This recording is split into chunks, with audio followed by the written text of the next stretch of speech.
Let's say it's late at night. You just found some game development time and want to start working out some bugs in your game. You decide to open recording software to record some devlog clips for your new series and bam! You don't know how to number it. Well, if you're thinking that as you're starting a devlog episode, maybe that isn't the most accurate thing.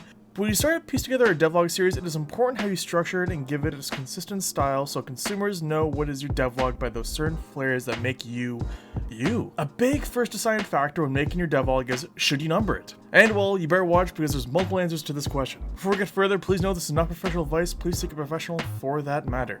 Months ago, I created a poll if numbering devlogs matters to people. And boy were the opinions split. Let's dissect what numbering your devlogs means and see what style best fits your series. Now, a major defining factor of devlogs to me is the overarching narrative of the series and how the YouTuber slash game developer decided to do it. What is your devlog series? Well, in my opinion, those three narratives are casual, linear, and episodically linear.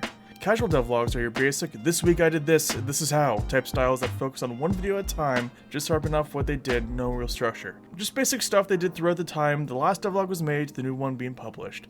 Linear style devlogs are devlogs that have that feel of progress from one episode connecting to another, with overarching narratives being progress from one devlog to the next, like the casual one, but perhaps they go more in depth than previous points in past videos. A lot of code-heavy devlogs go on this route and form their devlogs around what they did last time and how to improve on the past video. Episodically linear, I feel, is the most important mainstream form of devlog, yet the hardest to decide if you should add numbers to your devlog. Ironic, isn't it? It is a style which consistent overarching narratives stretch throughout the devlog, yet the main subject of the video is contained to the video itself, outside of possible mechanics breaking your need and upgrading causing another video. However, episodically linear can create those overarching narratives emotively, connecting the viewer to the developer. In my opinion, casual devlogs should refrain from numbering, linear should at least consider them, and episodically linear devlogs should also be up in the air and figure out how they want viewers to sift through their series, which in fact should be the top question for all developers.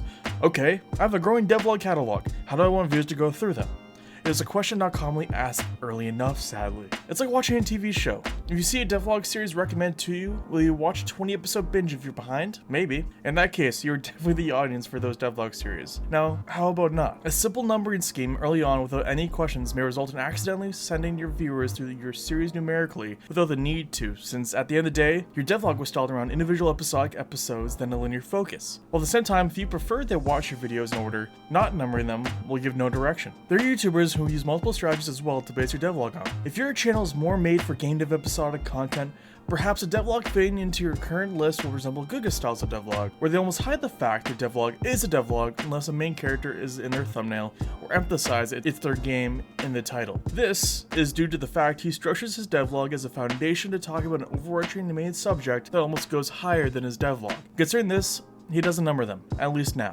Ben Bonk, another creator in my opinion from watching their whole series, lands more in the linear to episodically linear category. They use numbers in their devlog but change it up if they want to add the current number in their thumbnail or not. I'm not sure if that's intentional or not, but watching their videos they use a linear style of devlog, talking about the project as a whole and center their devlog series from my eyes about getting from point A, project start, to point B, project completion. Finally, Orange Pixel has a hybrid system numbering each video he produces in the first 5 seconds of his video and either has thumbnails or titles. Instead of showing linearity in the thumbnails and discouraging new viewers about the large amount of videos they have to catch up on, the quick flash of the number instead, to me, indicates reputableness and a veteran presence in his game dev videos. Orange Pixel doesn't make ordinary devlogs. Like Gugas, he incorporates his games in his videos he sees fit, with a devlog dedicated episode in the mix whenever timing seems appropriate. Note, before we talk further, there are ways to aid both options to help gain that portion of an audience that wants linearity or casualness. For episodic creators, optimizing your devlog for browse features on YouTube is your best bet. Since a viewer may one day stumble on a video on their feeds, and a week later another one, they may watch your videos intermittently as such, though may not be invested from the start. For casual devlog creators looking to get more linear viewers or at least cater to them, creating dedicated playlists and using cards at the end of the video will help people want only not more of your content, but a place to start from the beginning. So now, you have this information and examples. You now have a decision of where you want your devlog to go. How do you want to carry the viewer through your series? As a series step by step, or are you putting it into your viewers' hands and letting them choose whichever they feel they want to? Think of the narrative of your devlog.